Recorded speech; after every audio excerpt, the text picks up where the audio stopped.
Olá, amigos do LAC Concursos. Professor Marcelo, mais uma vez aqui com vocês para dar sequência no nosso conteúdo, certo? E como eu falei para vocês, vamos gravar uma aula sobre indústria. Tem isso lá no tópico, indústria no Brasil, na industrialização brasileira.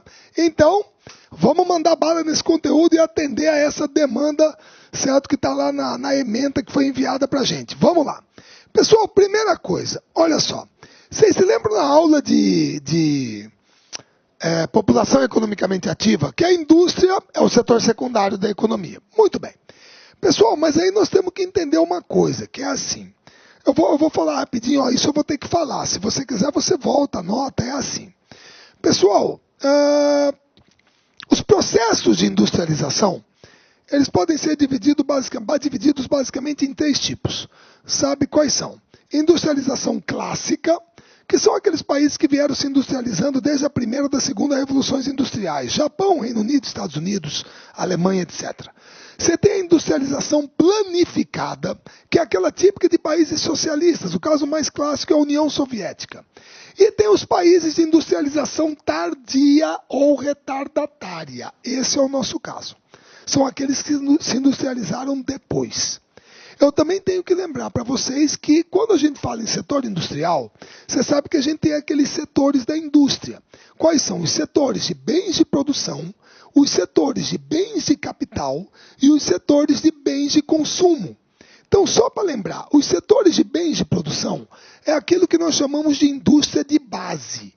A indústria de base tem esse nome porque ela é a base para todas as outras. Se eu não tiver essas indústrias, as outras não vêm. Então, geralmente na indústria de base, quem que eu coloco? Siderúrgica, petroquímica, metalúrgica, cimento para construção civil, é base, certo? Indústria de bens de capital. As indústrias de bens de capital são aquelas que produzem equipamentos que são utilizados na produção, na fabricação de outros produtos. É como você já ter visitado, por exemplo, uma fábrica de refrigerante e você viu aquela máquina que faz o envasamento do refrigerante. Você não vai falar para mim que foi a Coca-Cola que fabricou aquela máquina. Não! A Coca-Cola comprou aquela máquina, que já é um produto industrializado, de uma outra empresa, para fabricar o produto dela, que é o refrigerante. Então, aquela máquina é um bem de capital, certo? E, finalmente, os bens de consumo, que podem ser duráveis. E aí vem uma nova categoria, semiduráveis e não duráveis. Os duráveis, todo mundo se lembra. Automóveis, eletrodomésticos, motocicletas, equipamentos eletrônicos, são duráveis. Não duráveis, bebida, higiene e limpeza, farmacêutica, certo? Material escolar, alimentos, beleza. Os semiduráveis que estão nessa categoria intermediária, geralmente o pessoal tem colocado o que ali? Calçado, vestuário. Por exemplo, eu estou aqui com uma calça, certo? É tipo aquela com uma tectel, certo? Que eu acho que eu já tenho uns 2 anos essa calça. Cara, tá boazinha, tranquila, tá aqui comigo. Pô, 2 anos já é um bom tempo. É diferente de uma latinha de Coca-Cola que você abre e tomou, certo? Ou um pincel atômico, a carga desse pincel você usou, joga fora. É não durável. Certo? Então, o pessoal tem encaixado esses setores como semiduráveis. Calçados, vestuário. Certo? Muito bem. Agora, o que é industrialização tardia ou retardatária? Como eu disse, moçada, são aqueles países que se industrializaram depois dos outros.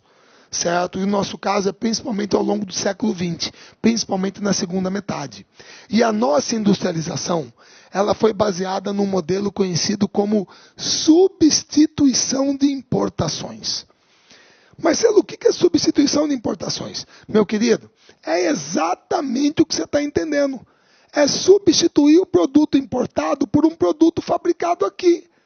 É isso, é substituir a importação. Só que aí você vai ter 2 possibilidades. Quais são?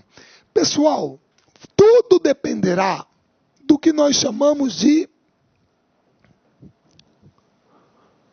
know-how. O que é know-how? Know-how é saber como fazer. Certo? Por exemplo, se você sabe como fazer sapato, se você sabe como fazer camisa, então você pode substituir o sapato importado, a camisa importada, por um produto fabricado aqui. Pronto. O problema é que alguns produtos, de repente, você não tem o know-how. Você não sabe como fazer, por exemplo, um automóvel. Então, como que você vai fazer para substituir o automóvel importado por um automóvel fabricado aqui, se você não sabe como fazer? Já sei, Marcelo. Eu vou ter que trazer uma filial de uma multinacional. Se eu não sei como fazer, eu tenho que trazer uma filial de uma multinacional. Certo? Então, o nosso modelo foi esse. Certo? Tudo bem? Baseado na substituição de importações. Países como Brasil, México, Argentina, África do Sul adotaram esse modelo. Produzir internamente tudo aquilo que antes era importado ou aquilo que iríamos importar. E fabricado, produzido ou por uma empresa de capital nacional, se nós sabemos como fazer, ou por uma filial de uma multinacional, se nós não sabemos como fazer. Certo? Agora, como que começa a industrialização brasileira? Pessoal, eu divido dessa maneira. É assim, ó. Nós temos um primeiro momento, meados do século XIX até o início do século XX. É uma primeira fase. Eu sei que tem coisa antes, pessoal. É claro que eu sei, mas antes disso, o Brasil estava muito na fase, era uma coisa mais artesanal, certo? Beleza? Para caracterizar um pouco isso aqui, só para eu dar uma ideia para você, certo? Lá vou eu, né? Mais ou menos nesse período, mais ou menos, né? E sem merchandising.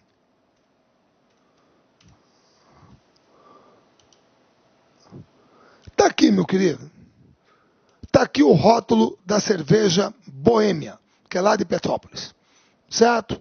Tá aqui. 1853. Está mais ou menos nesse período. Metade do século XIX, século XX, início, por ali. É a primeira fase. Isso aqui é uma indústria. É bebida. Primeira cerveja brasileira. Então está nesse período aí. Certo? Muito bem. Então como é que vai ser? Vai ser assim. Moçada, nessa primeira fase, certo? Perdão. Nessa primeira fase, meados do século XIX, início do século XX, nós adotamos uma iniciativa para tornar o produto brasileiro mais competitivo. E qual foi? Nós criamos, em 1844, a tarifa Alves Branco, que era uma tarifa, um imposto, que incidia sobre o produto importado, de tal maneira a torná-lo mais caro e estimular o consumo do produto nacional. Marcelo, pelo amor de Deus, mas isso é uma prática protecionista, que era muito comum nessa época. Certo? Desde a época do mercantilismo, que também era extremamente protecionista, você tinha esse tipo de medida.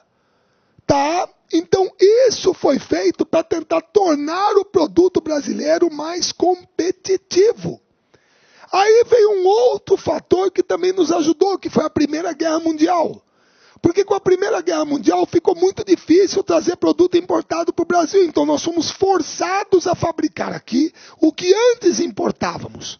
Certo? E nesse primeiro momento da história da indústria do Brasil, o que mais aparecerá são bens de consumo semiduráveis e não duráveis. É o que nós chamamos de indústrias leves.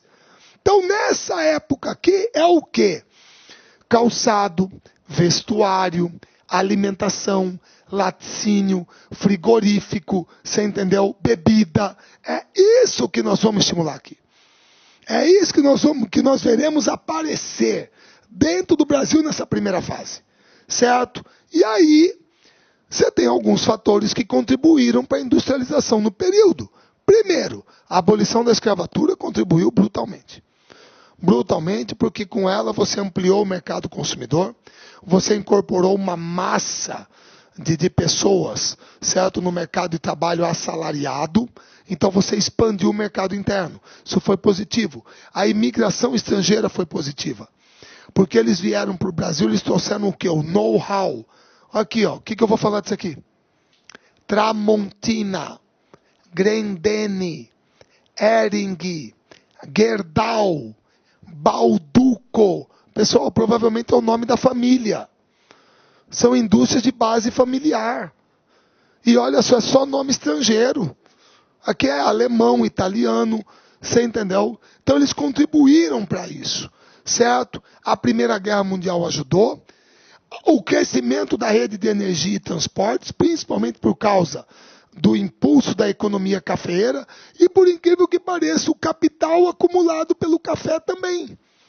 O capital acumulado pelo café ajudou a financiar a atividade industrial, certo? Então esses fatores aqui contribuíram para a industrialização do Brasil nesse período. E aí, eu acredito que tem uma pessoa que nós temos que falar para não ficar um país sem memória. Vocês me perdoam, não vou me alongar, mas em sala eu falo até do Delmiro Gouveia, para quem é da região de Alagoas, aí, quem é do Nordeste. Eu falo dele também. Mas, se eu não me engano, ele seja pernambucano de nascimento. Tá? Eu falo dele. Mas aqui, Irineu Evangelista de Souza, Barão Visconde de Mauá, patrono da indústria brasileira, o industrial do Império, um cara visionário, pô, gaúcho de nascimento, foi morar no Rio de Janeiro, depois foi estudar na Inglaterra, certo? Foi estudar técnicas comerciais, administração, contabilidade, essas coisas.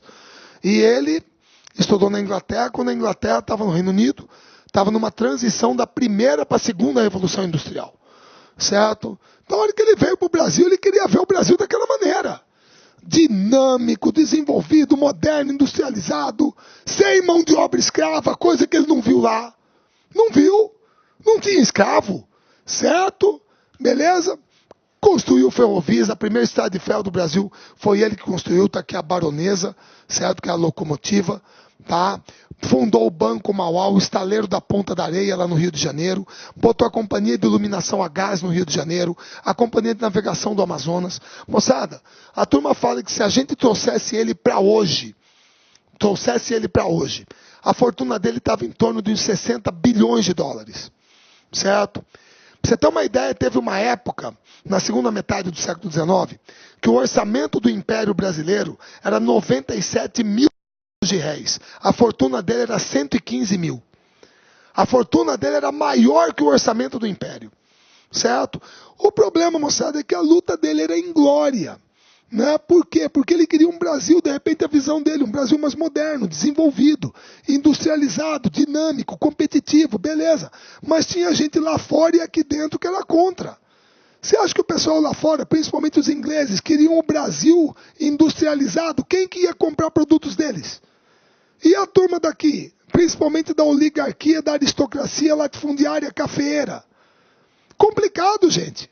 Porque veja bem, você já imaginou, desculpa falar dessa maneira, mas só para contextualizar o que ele deve ter vivido nesse embate.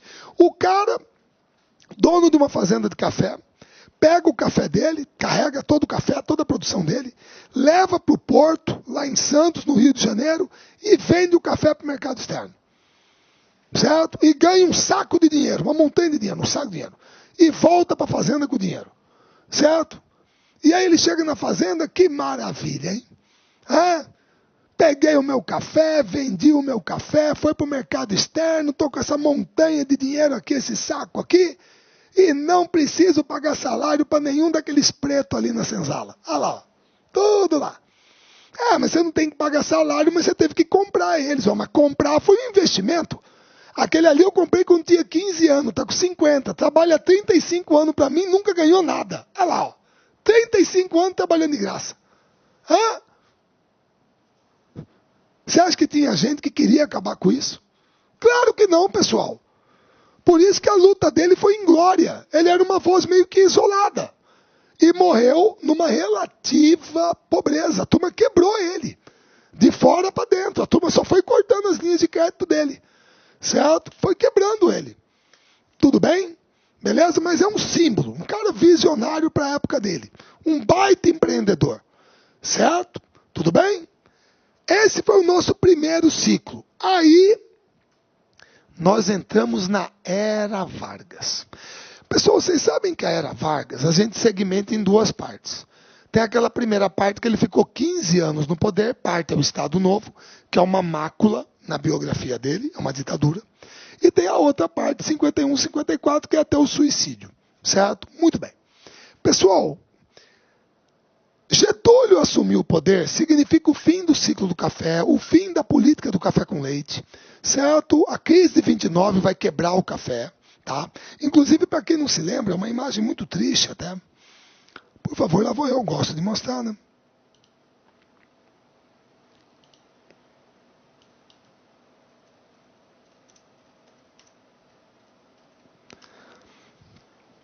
É muito triste de se ver. Tá? Aqui, ó. A turma tacando fogo no café. Para tentar segurar o preço. Certo? Fazer o quê? Mercado lá fora, todo mundo quebrado. Nosso principal produto de exportação. Estoque aqui até na bica. Certo? O que você vai fazer com isso? Queima. Queima. Muito triste se ver, né? Mas foi o que aconteceu. Tá? Naquele momento. Certo? E com isso aparece o Getúlio. Certo? Aparece o Getúlio. E qual que era a visão do Getúlio? Bom, primeiro, uma visão nacional desenvolvimentista. Certo? Nacional desenvolvimentista. Getúlio era muito claro. Ele assumiu o Brasil num momento de crise de 29, tinha que recuperar isso. Então ele quer estimular a industrialização. Agora, como que ele vai fazer isso se está todo mundo quebrado? Então ele era muito claro. Se a iniciativa privada não dá conta de fazer, o Estado vai fazer. Nacionalista e estatizante. O Estado vai fazer, mas vai ficar na mão de brasileiro. Não de estrangeiro. Certo? E ele teve a visão muito clara. Clara, óbvia. O que ele percebeu? Ele percebeu que no primeiro ciclo, na primeira fase da industrialização, a gente desenvolveu as indústrias leves, bens de consumo não duráveis, semiduráveis, beleza, muito bem. Agora, para eu desenvolver os outros setores da indústria, eu precisava de quem? Da base. Eu tinha que ter a base. Se eu não tiver indústria de base, as outras não vêm. Então, é aí que nós conhecemos a Era Vargas dentro do processo de industrialização, por essa ênfase na indústria de base, com capital estatal, caracterizadas principalmente pela criação da Companhia Siderúrgica Nacional em Volta Redonda e pela criação, pela lei número 2004, de 3 de outubro de 1953, da Petróleo Brasileiro Sociedade Anônima, ou Petróleo do Brasil, Petrobras, como monopólio estatal. Certo? Beleza? Então ele impulsionou a industrialização do Brasil com o capital estatal, com forte ênfase na indústria de base, para que os outros setores pudessem vir. Tranquilo. Então ele fez esse trabalho, certo? Posteriormente a ele, aí vem o Juscelino. Juscelino, com certeza. Pessoal, não é que eu estou omitindo o Dutra, até porque Dutra é meu conterrâneo. Certo? Eurico Gaspar Dutra. Mas o governo Dutra, 46-50, ele não é um governo lembrado por grandes realizações. Assim, até o Dutra não era um cara muito carismático, honesto, correto, tudo bem. General do Exército. Mas o governo dele não é muito lembrado. E ele estava ali no meio. Certo? Agora o Juscelino, nossa senhora. Juscelino, plano de metas. 50 anos em 5. O que o Juscelino deixou muito claro? Ó, o governo, o Estado, vai continuar atuando na indústria de base e também na infraestrutura, energia, transportes. Olha ele aqui abrindo a Belém Brasília. Certo? Tá ok? Com a SPEV, a Superintendência para Valorização Econômica, Superintendência do Plano de Valorização Econômica da Amazônia. Vamos dizer, uma precursora da Sudã, que veio no regime militar. Ali está o Juscelino, aqui dentro da cabine do caminhão, abrindo a Belém Brasília. Então, o Estado estará presente na indústria de base e na infraestrutura. Beleza, agora, o que está faltando para o Brasil? Bom, indústrias leves vieram na primeira fase. A Era Vargas trouxe a indústria de base. O que está faltando? Marcelo, os bens de capital e os bens de consumo duráveis. Está faltando esses dois. Agora, por que está faltando? Porque nós não temos o know-how. Nós não sabemos como fazer. Então é aí que o doutor Juscelino vai fazer o quê? Marcelo, já sei.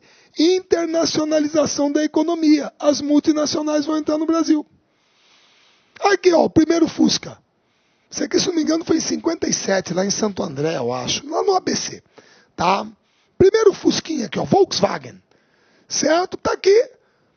Certo? Indústria automobilística, indústria de eletrodomésticos, químico-farmacêutica, máquinas e equipamentos. Vamos trazer a filial da multinacional, porque nós não sabemos como fazer. Então nós vamos depender do capital estrangeiro e investir aqui no Brasil. Então, com isso, nós promoveremos a internacionalização da nossa economia, certo? E, pessoal, você sabe que o final do governo dele é meio melancólico, porque principalmente devido à construção de Brasília, nós tivemos aumento da dívida externa e da inflação. Tanto é verdade que o Jânio fez a campanha para sucedê-lo com a vassoura na mão para vaiar a corrupção. Então está chamando o Juscelino de ladrão, de corrupto. Tivemos uma concentração do parque industrial em São Paulo. Ele ficou brutalmente concentrado em São Paulo, certo? E a complementação do parque industrial brasileiro. Porque depois do Juscelino, o Brasil tinha indústria de base, bens de produção, indústria de bens de capital e indústria de bens de consumo, duráveis, semiduráveis e não duráveis. Então nós tínhamos todos os segmentos da indústria. Certo? Houve a complementação do parque industrial. E aí, nós vamos para o regime militar. Certo? Para o regime militar. Tá? E o que o regime militar fez? Bom, primeiro, nós temos um momento dele, que é o chamado milagre brasileiro. Pessoal, presta bem atenção. Todo mundo se lembra? Perdão.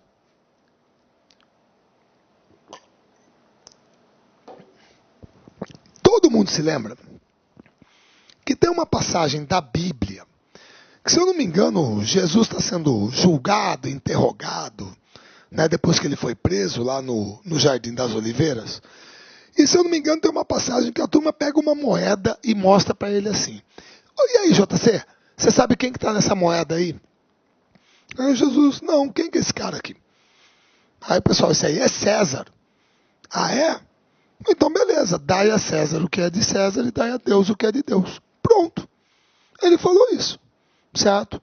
A partir daí, o que significa a expressão dai a César o que é de César? Significa o seguinte. Pessoal, muitas vezes, você pode, de repente, não gostar de uma determinada pessoa, não gostar de uma determinada, sei lá, empresa, o que quer que seja, certo? Alguma coisa. Mas, às vezes, você não pode negar um mérito, uma coisa boa que ela tenha feito. Você tem que dar o crédito. Vocês estão entendendo o que eu vou falar aqui, é óbvio. Eu, como quase uma pessoa cinquentenária, vou fazer 49, eu vivi uma parte do regime militar. Novinho, mas vivi. Certo?